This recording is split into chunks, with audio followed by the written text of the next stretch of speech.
আসলে আমরা জানতাম যে পুরুষ মানুষ 4টা 5টা বিয়ে করার তাদের নাকি জায়েজ আছে, আমি জানি না, হয়তো থাকতে পারে, কিন্তু আমাদের বাঙালি ছেলেরাও কিন্তু 4-5টা বিয়ে করেন একাধিক। কিন্তু বর্ষা চৌধুরী সে কিন্তু দেখা যাচ্ছে যে একে একে কিন্তু তার 5টা হয়ে গেছে অলরেডি বিয়ে নাকি, আমি যতটুকু শুনি বা যতটুকু জানি। তো এখন বর্তমানে শুনছি যে সে নাকি একজন সাংবাদিককেও বিয়ে করেছেন। তো আসলে আমি জানি না, এটা যেটা শুনতে পাই, আপনারা যেভাবে জানতে পারেন আমরা ওইভাবেই জানি। আমি বলবো এবার একটু বর্ষা আপু আপনি থামেন, কারণ আমি কিন্তু সহজে কারোর পিছনে কথা বলি না, বলতে চাইও না, কিন্তু আপনাকে নিয়ে বলার রিজন একটাই যে আপনি একজন আর্টিস্ট হিসেবে বলেন বা যে হিসেবে বলেন, আপনাকে মানুষ দেখে, আপনি একজন সিনিয়র পার্সন, আপনাকে মানুষ দেখে শিখে। আপনার ভিডিও কিন্তু বড় মানুষও দেখে, ছোট মানুষও দেখে, অনেক মানুষই কিন্তু দেখে। তো তারা কি শিখবে? এরকম 4টা 5টা বিয়ে করা কি আমাদের ছেলেমেয়েরা শিখবে? বা আমাদেরও তো সন্তানাদি আছে বা আমাদের বাচ্চা কাচ্চা আছে, তারা কি ভবিষ্যতে এরকমের মেয়েরা কি 4-5টা একাধিক বিয়ে করবে? মানে একটা হাজব্যান্ড বিয়ে করলাম, ভালো লাগলো না ছেড়ে দিলাম, আবার নিয়ে আসলাম, ভালো লাগলো না ছেড়ে দিলাম, এরকম তো লাইফ না। আর আপনার পার্সোনাল লাইফ যদি হয়ে থাকে সেটা আপনার পার্সোনালি রাখেন, আমাদের এই যে সবার মধ্যে ছড়ায় দেওয়ার কিছুই নাই।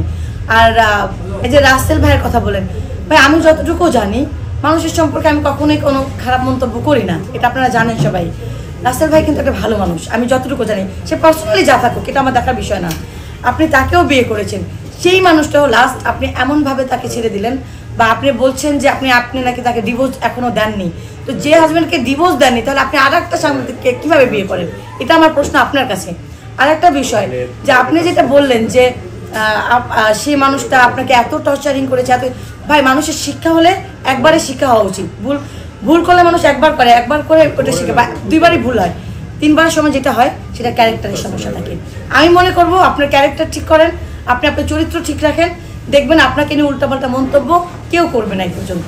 যাই হোক আপু, বেশি প্রশ্ন করবো না, বিষয়টা হলো যে শেষে আপনি আজকে আসলেন বললাম কিচেনে, আপনাকে ওপেনিং এ ডাকা হয়েছে, আপনি বিভিন্ন সময় ব্লগিং করেন। সত্যি কথা বলি ভাই, আমরা একটা সময় আমরা কিন্তু খুব গরিব মানুষ, আমরা বলবো না যে আমরা অনেক টাকার মানুষ, আমি খুবই গরিব মানুষ, আমি সাধারণ একটা মানুষ। আমি কথা বলতে অনেক সময় দেখা যায় অনেক ভুল করি, মানুষ মাত্রই ভুল, কিন্তু আমারও অনেক বেশি ভুল হয়, এটা আমি স্বীকার করি সব সময়। আর আজকে যে কাজটা আমরা করলাম, এইভাবে আমি কাজটা ফার্স্ট টাইম করলাম।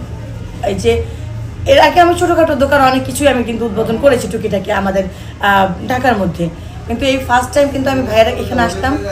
বা হ্যাঁ,